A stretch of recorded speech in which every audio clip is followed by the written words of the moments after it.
Hello everybody.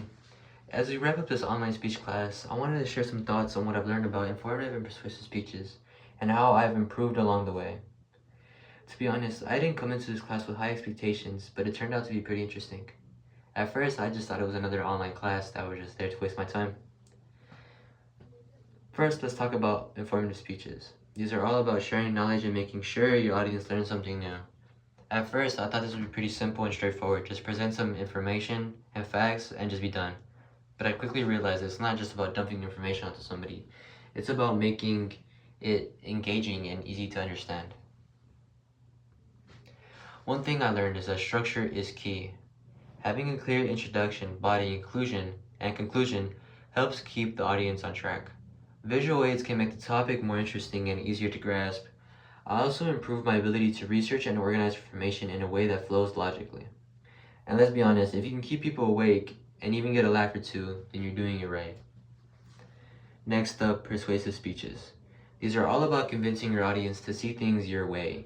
It's like trying to win an argument, but with more finesse.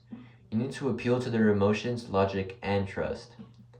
For persuasive speeches, I learned that it's important to build credibility by citing reputable sources and experts. Emotional appeal can connect with the audience's feelings and passions, while logical arguments provide a solid foundation of evidence. I definitely improved my ability to craft arguments that are both compelling and well supported. Did I always convince everybody? Probably not, but I definitely got some people thinking. One of the biggest challenges I faced in this class was overcoming my nervousness. Public speaking can be pretty intimidating, especially at the beginning. I remember my first speech, I was nervous that I could barely keep my hands from shaking. That's probably a little bit over-exaggerated, but you get the point. But with every single speech, I felt a little more comfortable and a little more confident. I learned to manage my nerves by practicing more, focusing on my breathing, and reminding myself that it's okay to make mistakes sometimes. Taking this class online presented its own set of challenges and opportunities. I had to get used to speaking into a camera instead of a room full of people. This meant paying extra attention to things like lighting, sound quality, and making sure my background wasn't too distracting. It also meant finding new ways to engage my audience, like using digital slides or interactive elements.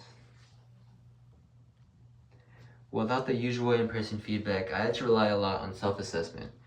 Watching recordings of my speeches helped me see where I could improve. I worked on my pacing, making sure I wasn't speaking too fast or too slow. I also learned to make better eye contact with the camera, which helped me connect with my audience more effectively, even through a screen.